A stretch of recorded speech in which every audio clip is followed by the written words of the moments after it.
Hello friends, मैं हूं नुपुर गुलाटी आपके साथ में और आज हम स्टार्ट करने जा रहे हैं एनडीए के प्रीवियस ईयर के क्वेश्चन का पार्ट 3। इसके 2 पार्ट्स हम लोग ऑलरेडी कर चुके हैं, जिसमें हमने क्या देखा था, जिसमें हमने किया जितने भी आपके क्वेश्चंस 2018 और 19 के थे वो, और जो कुछ ऐसे क्वेश्चन ऐसे 5 थे जो हम लोग एग्जाम में बहुत बार रिपीट होते हैं, जैसे आपने अभी देखा होगा माइटोकॉन्ड्रियन और माइटोकॉन्ड्रिया या सेल के, इस तरीके के बहुत सारे क्वेश्चंस हमारे पास में क्या हुए थे, रिपीट हुए थे। ठीक, तो ये वाले क्वेश्चंस हम लोगों ने करे सारे डिस्कस। अब हम करने जा रहे हैं इसके आगे पार्ट थ्री वीडियो में हम लोग सब क्या देखेंगे, हम लोग देखेंगे कि भाई और जो क्वेश्चन 2018 और 19 में आया हुआ है वो सब डिस्कस करेंगे। साथ ही साथ अगर आप लोगों को कोई प्रॉब्लम है या कोई कंफ्यूजन है तो उसके बारे में डिस्कस करेंगे। तो करें स्टार्ट, चलिए स्टार्ट करते हैं। सबसे पहला question, which one of the following part of body does not take part in the process of breathing. इनमें से कौन सा भाग ब्रीदिंग में काम नहीं करता? ब्रीदिंग में काम कौन सा पार्ट नहीं करता है? देखो, ब्रोंकाई। ब्रोंकाई क्या होता है? वो पाइप होती है जिस पाइप के थ्रू एक मोटी चौड़ी पाइप होती है जिस पाइप के थ्रू हवा अंदर जाती है। ट्रैकिया क्या होता है? ट्रैकिया होता है इस पूरी पाइप को सी शेप के लिगामेंट्स होते हैं, वो सी शेप के लिगामेंट्स इसमें लगे रहते हैं। सी शेप के पूरे लिगामेंट्स लगे रहते हैं ताकि ये आपस में कोलैप्स ना कर जाए या आपस में मिक्स ना हो जाए, इसका ध्यान रखते हैं। बोमेंस कैप्सूल, बोमेंस कैप्सूल कहाँ पे आती है? बोमेंस कैप्सूल आती है हमारी, बोमेंस कैप्सूल किडनी के अंदर। तो बोमेंस कैप्सूल हमारी किसी भी तरीके से काम नहीं करती। डायफ्राम क्या होता है? डायफ्राम होता है जो यहाँ पे नीचे लगता है, उसे डायफ्राम बोलते हैं। डायफ्राम एक पतला सा लिगामेंट होता है जो लंग्स के नीचे होता है। जब हम सांस लेते हैं, देखो, तो जितना भी हमारा, जब मैंने सांस लिया तो ये वाला सारा हिस्सा जो रिबकेज थी, पसलियां थी, ये ऊपर चली गई, और जो नीचे होता है डायफ्राम, ये नीचे की तरफ मूव कर जाता है। इसकी मूवमेंट की वजह से जो लंग्स होती है, लंग्स के अंदर एक्शन, कैपिलरी एक्शन बनता है, मतलब उसके अंदर जगह खाली होती है। जैसे एक एग्जांपल देती हूँ, एक शैम्पू की बोतल है, हम लोग इंडियंस हैं, ये हम सब ने करा हुआ है।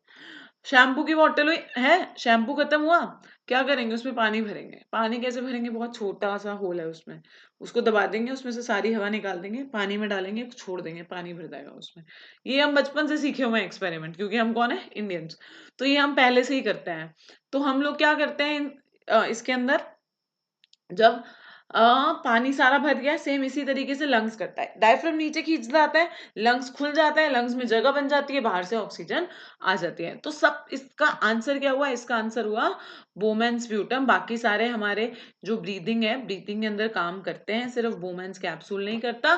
क्योंकि बोमेंस कैप्सूल क्या है? बोमेंस capsule is a part of kidney.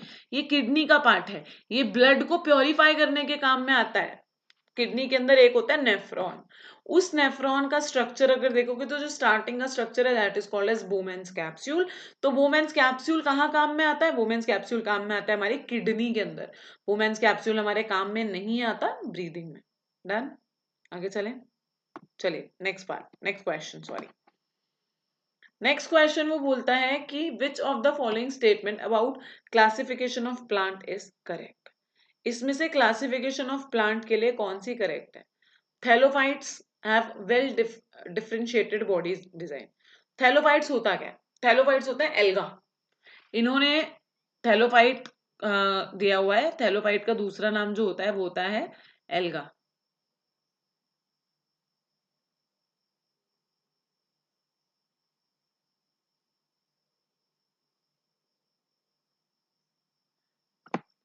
ठीक, थैलोफाइट का दूसरा नाम होता है एल्गा। इसके पास में बहुत वेल डिफरेंशिएटेड बॉडी डिजाइन है, मतलब इसका जो स्ट्रक्चर है वो बहुत सुंदर है, बहुत बहुत अलग अलग।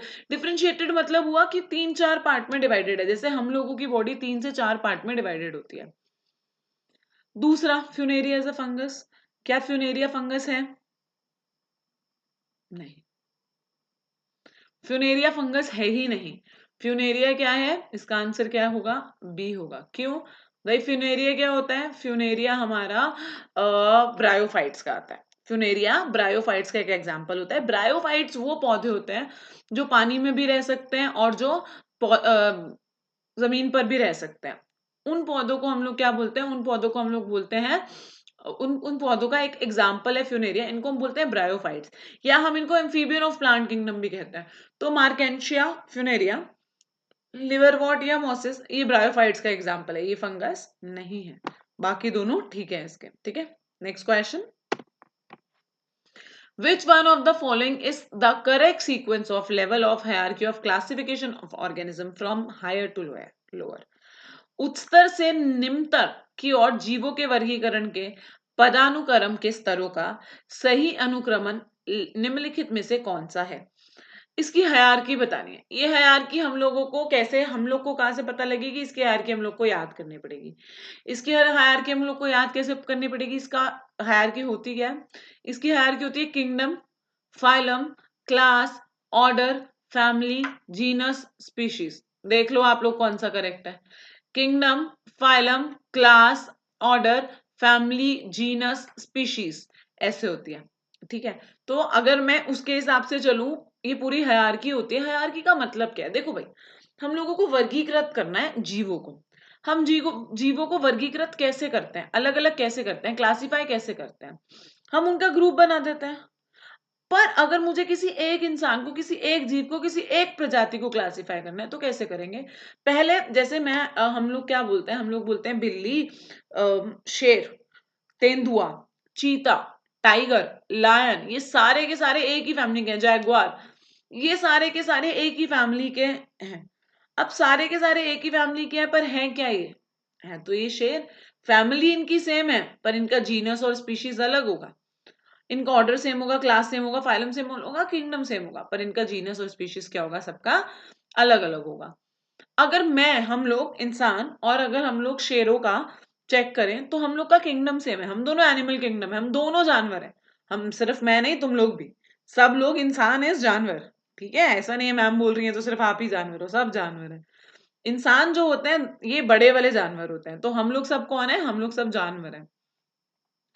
तो अगर हम अपना क्लासिफाई करें ह्यूमंस का और शेरों का, तो ह्यूमंस और शेरों का किंगडम सेम है। हम दोनों किस में आते हैं? एनिमेलिया में आते हैं। हम दोनों का फाइलम भी सेम है। हम दोनों किस में आते हैं? कॉर्डेट्स में आते हैं।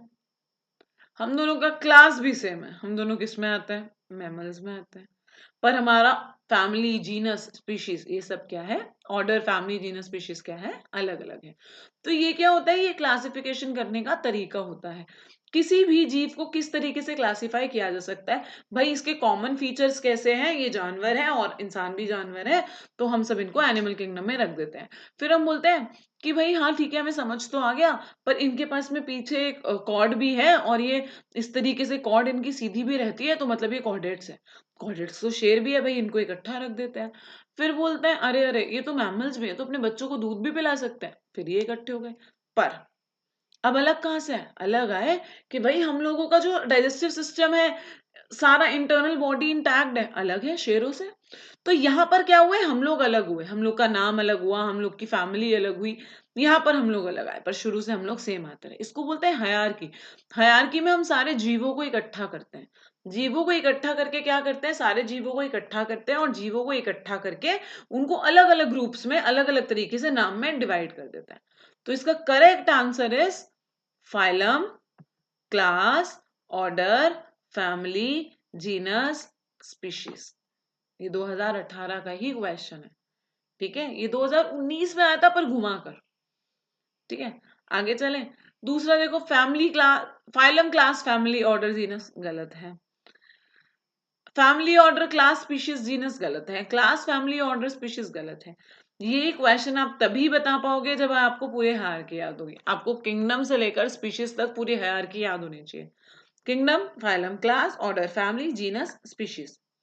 अगर नहीं लिखा है, नहीं पता है, तो आप इसे लिख लो। किंगडम, फाइलम, इससे पहले किंगडम आएगा। Kingdom, phylum, class, order, family, genus, species, ठीक। ये इसकी क्या है? पूरी की पूरी प्रजाति है, ठीक। जीनस के बाद में स्पीशीज भी आता है। डन। आगे चले अगले क्वेश्चन की तरफ। चलिए नेक्स्ट। फटाफट से आप लोगों ने मुझे आंसर करना है कमेंट बॉक्स में।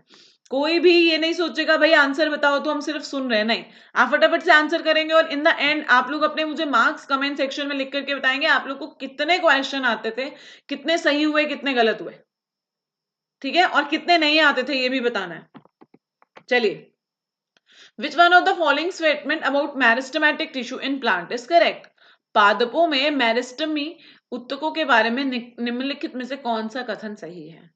ये डेड टिश्यूज होते हैं और फॉर्म वुड, ये डेड टिश्यूज होते हैं और वुड बनाते हैं, गलत है। मेरिस्टेमेटिक टिश्यूज वो टिश्यूज होते हैं जिनके अंदर डिवाइड करने की प्रॉपर्टी होती है, वो कोशिका जो विभाजित कर सकते हैं, जो डिवाइड कर सकते हैं, जिनमें क्षमता है डिवीजन की, उनको हम क्या बोलते हैं? वो होती है हमारी meristematic tissues. Meristematic tissues are the tissues which have the probability to divide, जिनमें डिवीजन की प्रोबेबिलिटी होती है, और ये पौधे की ग्रोथ करना, तने की ग्रोथ करना, जड़ों की ग्रोथ करना, उसके लिए उत्तरदायी होती है, ठीक है। सबसे पहला, these are dead tissues and form wood, ये मरे हुए टिश्यूज होते हैं और वुड बनाते हैं, नहीं, गलत। तो ये क्या हुआ भाई, ये क्वेश्चन, ये पॉइंट तो हमारा हो गया गलत। वुड जो बनाते हैं वो होते हैं हमारे स्क्लेरेनकाइमा, स्क्लेरेनकाइमा लिग्निन के साथ जुड़कर वुड बनाते हैं, ठीक है। दूसरा, they provide flexibility to plant due to their thick and wall, इनके पास थिक वॉल होती है और ये फ्लेक्सिबिलिटी देते हैं। बताओ, मेरिस्टेमेटिक टिश्यू है तो डिवाइड हो रहे हैं, डिवाइड हो रहे हैं तो क्या थिक वॉल्स होंगी?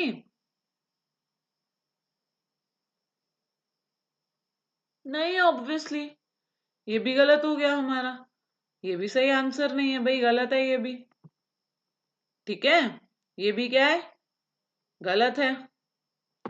चलो next, these are present in the bark of tree only, क्या ये पेड़ की छाल पे ही पाया जाता है? बताइए, क्या ये पेड़ों की छाल पर ही पाया जाता है? नो, ये सिर्फ पेड़ों की छाल पे नहीं पाया जाता, ये जड़ों में भी होता है, ये ऊपर तने पर भी होता है, तो ये भी ऑप्शन क्या हुआ हमारा, गलत हो गया, ये भी गलत है भाई, ये तो सिर्फ बाघ पे नहीं पाया जाता। फाइनली आंसर क्या बचा, इन ऊतकों की कोशिकाओं के विभाजन के कारण पादपों में वृद्धि होती है, बिल्कुल सही।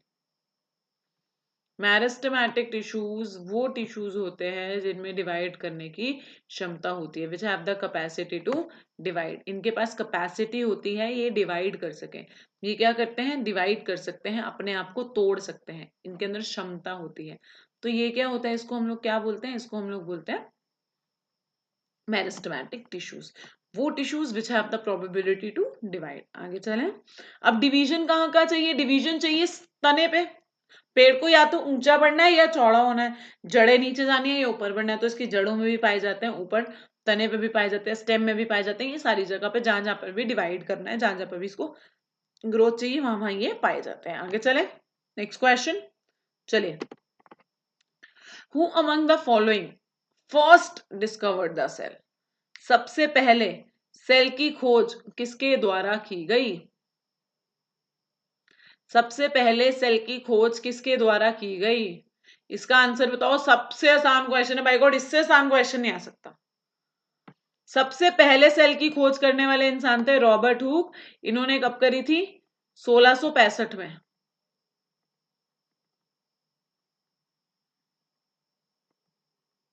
ठीक है, इन्होंने कब करी थी, 1665 में। रॉबर्ट हुक एक वैज्ञानिक थे, जिस जमाने में इन्होंने खोज करी उस जमाने में हमारे पास में माइक्रोस्कोप ही नहीं था। जब माइक्रोस्कोप नहीं था तो इन्होंने क्या किया, इन्होंने हाथ में दो लेंस, टेम्परेरी माइक्रोस्कोप बनाया, हाथ में लेंस पकड़ा, टेढ़ा सीधा किया, किसी चीज से उसको जोड़ करके चेक किया। इन्होंने किस पर काम किया, इन्होंने काम किया पेड़ की छाल पर, पेड़ की बाहरी परत पर, जो छाल होती है ना, जिसको हम कॉर्क भी बोलते हैं। आपने देखा होगा जो शैंपेन होता है, शैंपेन की बॉटल्स में जो ढक्कन लगा होता है उसे कॉर्क बोलते हैं, ठीक है, ढक्कन जो होता है दैट इज कॉर्क, उड़ाते हैं या फिर आप शटलकॉक खेलते हो, पीछे होता है, इसमें एक केमिकल लगता है। ये कॉर्क क्या होती है, पेड़ की छाल ही होती है, ये पेड़ की जो छाल होती है ये क्या करती है, इसके अंदर एक केमिकल रिलीज होता है, इस केमिकल का नाम होता है स्यूबरिन, ठीक है, इस केमिकल का नाम होता है स्यूबरिन।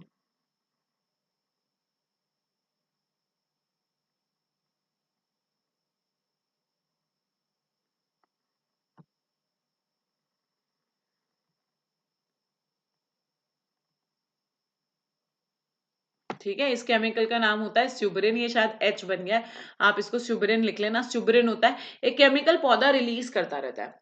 उस पौधे को रिलीज करने की वजह से क्या होता है, ये कोशिकाएं, बहुत सारी कोशिकाएं, उन कोशिकाओं के बीच बीच में आकर के इकट्ठा हो जाता है। जब ये कोशिकाओं के बहुत सारे बीच बीच में आकर के इकट्ठा हो जाता है तो ये क्या करता है, ये उसको इम्पर्मिएबल कर देता है। भाई वो क्या करता है, वो वहां से बाहर से अंदर या अंदर से बाहर ना पानी को आने देगा ना हवा को आने देगा। इसीलिए वो कहाँ यूज होता है, वो यूज होता है हमारे बॉटल के ढक्कन में या शटलकॉक्स में, इन सब चीजों, शटलकॉक के वो जो पीछे होता है ना वहां, ये वहां सब पर यूज होता है। अब जहां पर ये सब यूज होता है, जहां पर सबरिन का इस्तेमाल किया जाता, मतलब सबरिन की वजह से ये डेड हो जाता है, तो इन सब चीजों में कमर्शियली इसका इस्तेमाल किया जाता है। जब रॉबर्ट, सॉरी इसका answer is Robert Hooke, Robert brown ने, जब रॉबर्ट हुक ने इसको देखा था माइक्रोस्कोप में, तो 1665 के अंदर उनके पास माइक्रोस्कोप नहीं था। उन्होंने कॉर्क पर देखा, कॉर्क पर देखा तो वो डेड होता है, मरा हुआ सेल होता है। तो इनको इसमें कुछ नजर नहीं आया, इनको नजर क्या आया, मधुमक्खी के छत्ते जिसमें कुछ नहीं है, सिर्फ इनको बाहर सेल वॉल नजर आई, इसके अलावा ये कुछ नहीं देख पाए क्योंकि इसमें कुछ नहीं था। फिर आए हमारे एंटनी वॉन लिवनहुक। लिवनहुक ने क्या करा, लिविंग सेल पे काम किया, बारिश का पानी लिया, बारिश के पानी को ऑब्जर्व करने लगा। इस समय तक हमारे पास में माइक्रोस्कोप था जब लिवनहुक ने काम किया। इनका पूरा नाम है एंटनी वॉन लिवनहुक। इन्होंने काम किया, इन्होंने बारिश के पानी पे काम किया और उससे क्या निकाला, बैक्टीरिया निकाला, जीवाणु निकाला, और जीवाणु पे काम करना इन्होंने क्या करा, शुरू किया। जब ये जीवाणु पे काम करते रहे, जब ये इनका काम जीवाणु पे चलता रहा, तो इन्होंने पहली बार जीवाणु की भी खोज कर दी। और क्योंकि उस समय तक कोई सूक्ष्म जीव खोजा ही नहीं गया था, माइक्रो ऑर्गेनिज्म की डिस्कवरी नहीं हुई थी, तो इनको फादर ऑफ माइक्रो ऑर्गेनिज्म भी बोलते हैं। रॉबर्ट ब्राउन ने न्यूक्लियस की खोज की। रेडोल्फ विर्चो, इन्होंने एक थ्योरी दी थी, ओमनीस ई सेल्यूला ए सेल्यूला, ओमनीस ई सेल्यूला ए सेल्यूला। इनके अनुसार जो भी कोशिका बनती है वो पहले पाई जाने वाली कोशिका से बनती है। एक कोशिका दो में विभाजित होती है, एक सेल डिवाइड होता है दो में, और वो दो फिर फर्दर चार में, फिर आगे आगे ऐसे ऑन करते हुए ये डिवाइड होता रहता है। और इसकी वजह से क्या होता है, इसी की वजह से हमारा, इसी के कारण हमारे सेल्स जो होते हैं वो क्या करते हैं, बहुत ज्यादा डिवाइड करते जाते हैं। ठीक है, तो ये थ्योरी किसने दी थी, रुडोल्फ विर्चो ने। आगे चलें, एक्चुअली सेल थ्योरी के अंदर एक लाइन ऐड करी थी उन्होंने। आगे चलते हैं, विच one of the following group of organism form a food chain. Food chain क्या होती है, फूड चेन होती है खाद्य श्रृंखला। जितने भी जीव पृथ्वी पर हैं, सारे के सारे जीव, ठीक है, सारे के सारे जीव खाने के लिए एक से दूसरे, दूसरे से तीसरे पर निर्भर करते हैं। पर जो अपना खाना खुद बनाता है उसे हम लोग बोलते हैं निर्माता। तो कभी भी जब फूड चेन शुरू होती है तो वो हमेशा हरे पौधों से शुरू होती है, या फिर शुरू होगी डेड से, मरे हुए से। अगर मरे हुए से शुरू होगी तो वो अलग फूड चेन होती है। और ये फूड चेन्स तीन तरीके की होती हैं, ग्रेजिंग, डिट्रीटस, या तीसरी होती है पैरासिटिक। ये तीन टाइप की फूड चेन होती है। फिलहाल हमें क्या देखना है, हमें देखना है कि भाई इसमें से कौन किस पर डिपेंड कर सकता है। ठीक है, देखो, घास को ह्यूमन ने खाया, ह्यूमन को फिश ने खाया, सही है? क्या ये सही है? नहीं, ऑब्वियसली नहीं। घास को गोट ने खाया, गोट को ह्यूमन ने खाया, ये सही है। घास को खाया बकरी ने, बकरी खा गए इंसान, ये बिल्कुल करेक्ट है। तीसरा पढ़ते हैं, ट्री, पेड़ों को खाया पेड़ कटर ने। पेड़ कटर क्या होता है, वो जो होते हैं ना, जो पेड़ों के ऊपर, पेड़ों से खाते रहते हैं कुछ कुछ, उन्हें पेड़ कटर कहते हैं। मतलब एक प्लांट होता है ये, एक बर्ड होता है ये। तो पेड़ों को खाया पेड़ कटर ने, ट्री कटर ने, या पेड़ काटने वाला जो जीव होता है उसने। और उसके बाद में उसको किसने खा लिया, उसको खा लिया टाइगर ने। ठीक है, उसको किसने खा लिया, उसको खा लिया टाइगर ने। अब क्या ये सही है, क्या टाइगर पक्षी भी खाता है ना? नेक्स्ट आ जाओ, गोट को खा लिया काऊ ने। क्या बकरी को काऊ खाती है? काऊ क्या है, वेजिटेरियन है, नॉन वेजिटेरियन है, हर्बीवोर्स है, कार्निवोर्स है? काऊ तो हर्बीवोर्स है, काऊ तो नहीं खा सकती गोट को। तो correct answer is your B, ये खाद्य श्रृंखला बिल्कुल सही है। 7, Which one of the following type of tissue will have contractile protein? Contractile protein होता क्या है पहले तो ये समझते हैं। कॉन्ट्रैक्टाइल प्रोटीन वो प्रोटीन होता है जो जिसका सरफेस एरिया बहुत ज्यादा होता है, जहां पर मूवमेंट चाहिए होती है वहां पर क्या चाहिए होता है कॉन्ट्रैक्टाइल, जहां स्टिफनेस भी चाहिए और जहां मतलब एक ऐसी चीज चाहिए कि भाई जो चीज अपने सरफेस एरिया को बढ़ाकर काम ज्यादा कर सके, वहां होता है कॉन्ट्रैक्टाइल प्रोटीन।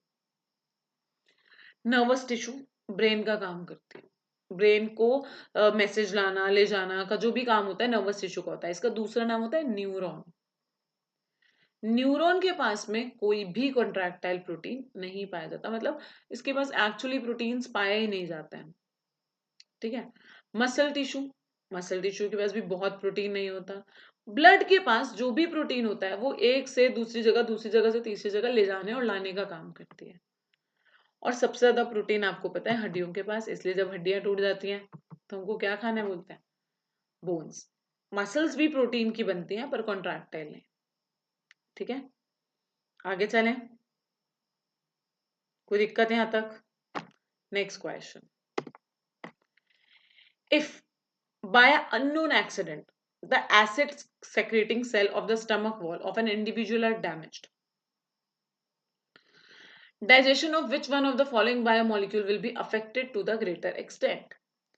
यदि किसी अज्ञात दुर्घटना के कारण एक व्यक्ति के पेट की भित्तियों में अम्ल रश्मि कोशिकाएं क्षतिग्रस्त हो जाती हैं तो निम्नलिखित में से कौन सा जैवाणु का पाचन सबसे अधिक मात्रा में प्रभावित होगा?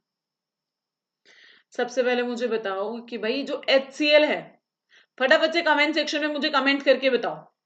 ये आप लोगों को आना चाहिए कि भाई, क्योंकि क्वेश्चन सिर्फ इसी तरीके से नहीं आता, क्वेश्चन उल्टा भी आता है कि भाई कौन से सेल्स हैं जो एसिड रिलीज कर रहे हैं। पेट में एसिड कौन सा होता है, स्टमक में कौन सा एसिड होता है, स्टमक में जो एसिड पाया जाता है दैट इज HCl। स्टमक में जो एसिड पाया जाता है वो कौन सा है, HCl, हाइड्रोक्लोरिक एसिड। अगर हाइड्रोक्लोरिक एसिड पाया जाता है तो ये HCl क्या करता है, क्या काम है HCl का? HCl पीएच मेंटेन करके रखता है स्टमक का, ताकि भाई जो भी एंजाइम उसमें काम करना है वो प्रॉपर्ली काम कर सके और डाइजेशन हो जाए। इनको रिलीज कौन करता है, इनको सिक्रीट करते हैं ऑक्जेंटिक सेल्स।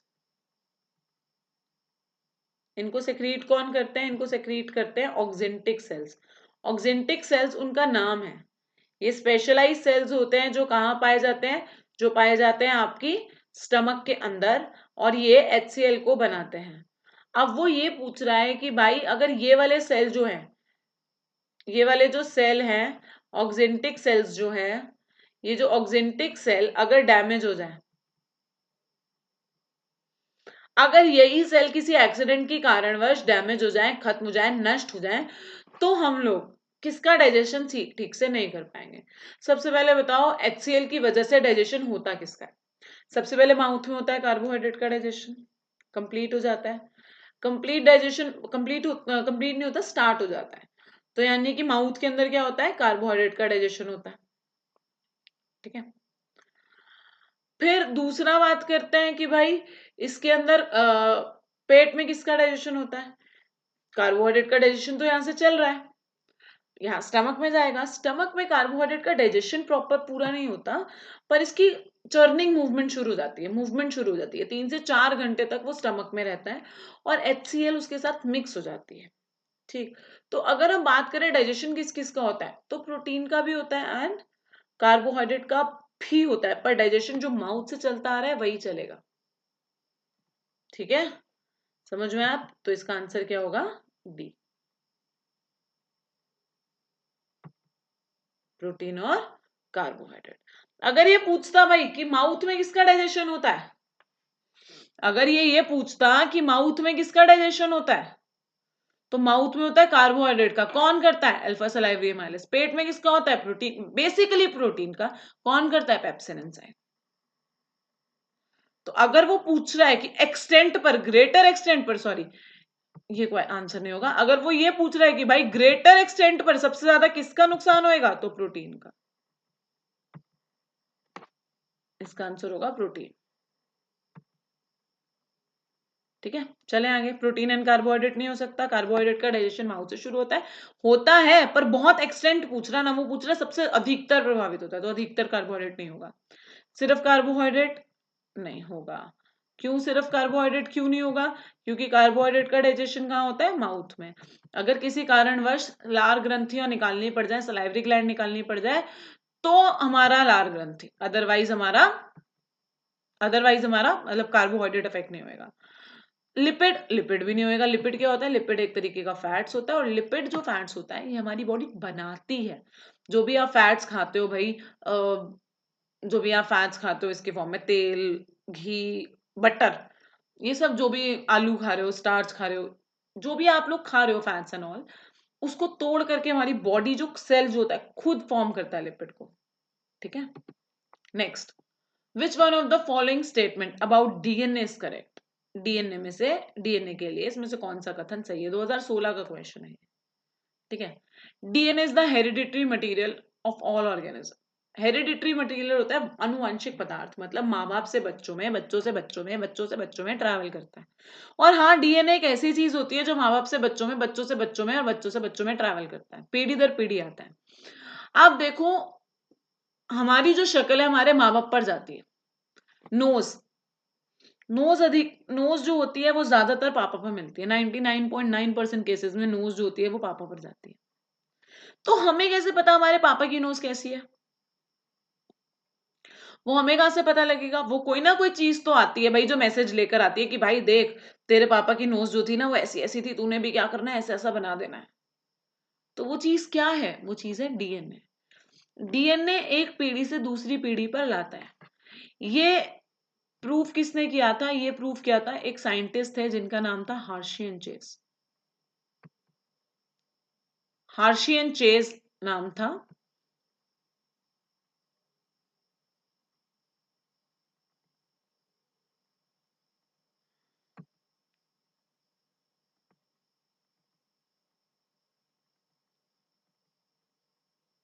हार्शी एंड चेज नाम था इनका। मतलब हार्शी और चेज दो अलग अलग साइंटिस्ट थे। इन दोनों ने मिलकर एक एक्सपेरिमेंट परफॉर्म किया, जिस एक्सपेरिमेंट से हमको पता लगा कि भाई जो डीएनए होता है ये आनुवंशिक पदार्थ है, ये एक जीव से दूसरे जीव में चला जाता है। ठीक है, इससे हमें पता लगा था कि भाई ये एक जीव से दूसरे जीव में जाता है। हार्शी एंड चेज, ये दो साइंटिस्ट हैं। ठीक है, इनके द्वारा हमें पता लगा था कि DNA is a genetic material. DNA एक वांशिक पदार्थ है या अनुवांशिक पदार्थ है जो पीढ़ी दर पीढ़ी एक से दूसरे में जाता है। All segment of DNA code for synthesis of protein. DNA का हर सेगमेंट प्रोटीन बनाता है? बताओ। चलो पहले नीचे से देखते हैं। DNA is also found in mitochondria. ये मैंने आपको 2018 के क्वेश्चन में भी बताया था कि माइटोकॉन्ड्रिया के पास अपना डीएनए होता है, पर इसके पास जी और सी का कंटेंट ज्यादा होता है। ठीक है, next question, nuclear DNA is double helical with two nucleotide chain which run anti parallel. Nucleus के अंदर जो डीएनए होता है वो डबल हेलिकल होता है, बिल्कुल सही होता है। डीएनए कैसा होता है? डीएनए जो बनता है वो बनता है कुछ इस तरीके से। ठीक है,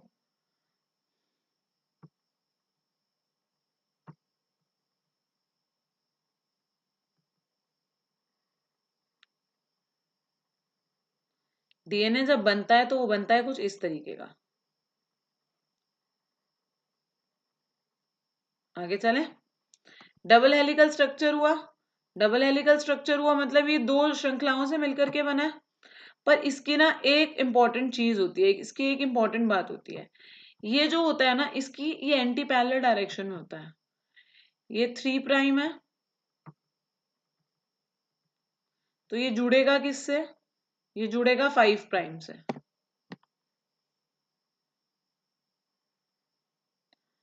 अब ये 3' 5' है तो इसका दूसरा एंड 3' होगा, तो इसके पास में ये उल्टा होगा। 3 और 5 साथ में आते हैं, 5 और 3 साथ में आते हैं, 5 3 और 3 साथ में नहीं आते। वो यही बोल रहा है। जो न्यूक्लियर डीएनए है, जो न्यूक्लियस में पाया जाने वाला डीएनए है, वो डबल हेलिकल होता है। हाँ, दो हेलिक्स से बने, दो स्ट्रैंड है हेलिकल और हेलिक्स है, और इसके पास दो न्यूक्लियोटाइड की चेन होती है जो कि एंटी पैरेलल चल रही होती है। देखो एंटी पैरेलल चल रही है ना, 3 to 5, 5 to 3। ठीक है, समझ आया? अगला क्वेश्चन करें, मतलब इसका आंसर करेक्ट क्या होगा पहले वो देखते हैं। हर सेगमेंट डीएनए का प्रोटीन सिंथेसाइज नहीं करता, हर सेगमेंट नहीं करता, कुछ करता है कुछ नहीं करता, पर हर सेगमेंट नहीं करता। ठीक है, नेक्स्ट, साल ट्री। साल ट्री कहां मिलता है? Tropical evergreen tree. साल ट्री क्या है एक्चुअली, बताइए। साल ट्री, साल की लकड़ी होती क्या है? साल ट्री होता क्या है? ये भी 2016 का क्वेश्चन है। ठीक है, साल वृक्ष क्या होता है, साल ट्री क्या होता है, ये बताना है। जो साल ट्री होता है ये एक स्पेशल ट्री होता है जो बहुत लंबा सा होता है। अब ये क्या, कहाँ पाया जाता है? ये ट्रॉपिकल एवरग्रीन ट्री है। ट्रॉपिकल एवरग्रीन ट्री मतलब ये वो ट्री है जो हमेशा हरा भरा रहता है। ये वो ट्री है जो आधा हरा रहता है आधा नहीं। ये ड्राई डेसिडियस ट्री है। ड्राई डेसिडियस तो देखो हो ही नहीं सकता, पेड़ है हरा है, ये कभी भी वहां नहीं जा सकता जहां पर ड्राई चीजें रहती हो, मतलब ये सूखे एरियाज में नहीं पाया जाता, तो ये तो पहले ही गलत हो गया। ये मॉइस्ट एरिया में भी नहीं देखने मिलता। ये मॉइस्ट एरिया में देखने को क्यों नहीं मिलता? जहां पे नमी होगी वहां ऐसे पौधे होंगे जो, जिनके जो पत्ते होते हैं या जो पहले तो नमक का पानी एब्जॉर्ब कर सके, जैसे मैंग्रोव वगैरह, या जहां पे मॉइस्ट कंडीशन होगी वहां पर फल फूल वाले पेड़ ज्यादा देखने मिलते हैं। साल की लकड़ी आती है एक्चुअली, साल की लकड़ी का हम लोग इस्तेमाल करते हैं। तो ये सबसे ज्यादा कहाँ देखने को, ये क्या है, मतलब जो साल ट्री होता है ये क्या होता है? ट्रॉपिकल एवरग्रीन ट्री होता है। ये उष्णकटिबंधीय सदाबहार वृक्ष होता है। इसके पत्ते कभी कभी पूरे नहीं झड़ते, कहीं ना कुछ पत्ते रह ही जाते हैं। ठीक है, इसको हम क्या बोलते हैं? इसको हम लोग बोलते हैं साल ट्री। कोई दिक्कत? आगे चलें, कोई दिक्कत? डन। चलिए, आज के लिए इस प्रेजेंटेशन को यहीं पे खत्म करते हैं। अब नेक्स्ट क्वेश्चन को लेकर के आएंगे। आप लोग फटाफट से कमेंट सेक्शन में मुझे आंसर करके बताइए कि 10 क्वेश्चन करे हम लोगों ने, इस 10 क्वेश्चन में से आपको कितने आते थे, आपका कितना करेक्ट हुआ, कितना गलत हुआ। जो भी पॉइंट्स मैं आपको क्वेश्चन के साथ साथ बताती हूँ, ये ऑलरेडी कहीं ना कहीं क्वेश्चन आया हुआ है, कहीं ना कहीं मिल जाता है। जैसे मैंने आपको बताया डीएनए डबल हेलिकल होता है, 2 prime to 3 prime, 5 3 prime to 5 prime, 5 prime to 3 prime move करता है। या हार्शी और चेस का नाम लिया, तो इस पे क्वेश्चन हार्शी और चेस पे पहले भी आया हुआ है। पूछा गया था कि भैया जो डीएनए है ये वांशिक पदार्थ है, ये आपको कैसे पता लगा, किसने बताया था ये? तो ये हमको किसने बताया था? ये हमको बताया था हार्शी एंड चेस ने, हार्शी एंड चेस का एक्सपेरिमेंट ने। ठीक है, तो ये हमको कैसे पता लगता है? ये हमको पता लगता है एक्सपेरिमेंट, सॉरी एक्सपेरिमेंट किसने किया? हार्शी एंड चेस ने। तो जो क्वेश्चन के साथ साथ मैं आपको पॉइंट्स देती हूँ, इन पे भी क्वेश्चन आपको मिलेंगे। ये तो मैं वो क्वेश्चन इकट्ठा करके लाई हूं जो क्वेश्चन आ चुके हैं ईयर वाइज। ठीक है, मतलब ईयर का उठाकर, और इसके साथ साथ इसके ऑप्शंस पर क्वेश्चंस बहुत सारे पहले आ चुके हैं। तो मैंने वो सारे क्वेश्चंस को इकट्ठा किया है, वो एक मैं आपको धीरे धीरे प्रेजेंटेशंस के फॉर्म में आपको सारे क्वेश्चंस कराऊंगी, सो दैट कि एक टाइम भी ना हो जब ये क्वेश्चंस, आपका एक भी क्वेश्चन ऐसा ना हो जो मिस हो जाए। ठीक है, क्योंकि भाई आना तो है, क्वेश्चंस तो आने हैं 15 के अराउंड, 15 से 16 के अराउंड क्वेश्चन आने हैं, तो भाई 15-16 क्वेश्चन आने हैं तो हम इसका रिस्क नहीं ले सकते। तो इसीलिए प्रीवियस ईयर के इतने रिपीटेड क्वेश्चन होंगे, आज जो ऑप्शन है कल वो क्वेश्चन बनकर आएगा। इसीलिए मैं आपको सारे ऑप्शंस बता देती हूँ, जो गलत है वो भी बता देती हूँ कि भाई कल इस पे क्वेश्चन आए तो आपको बताओ। ठीक है, चलें।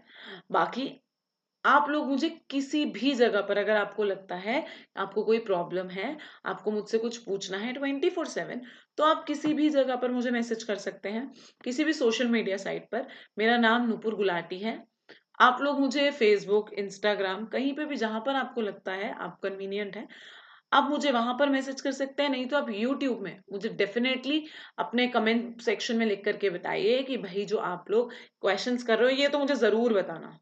कुछ लोग हैं जो रेगुलर हैं, जो फर्स्ट वीडियो भी देखी, जिन्होंने सेकंड पे भी कमेंट्स किए, वो लोग मुझे जरूर बताइए कि भाई आप लोग के कितने क्वेश्चन सही थे, कितने नहीं, कितने आपको आते थे, कितने नहीं। ठीक, तब तक के लिए इस लेक्चर को यहीं खत्म करते हैं। तब तक के लिए टाटा बाय बाय।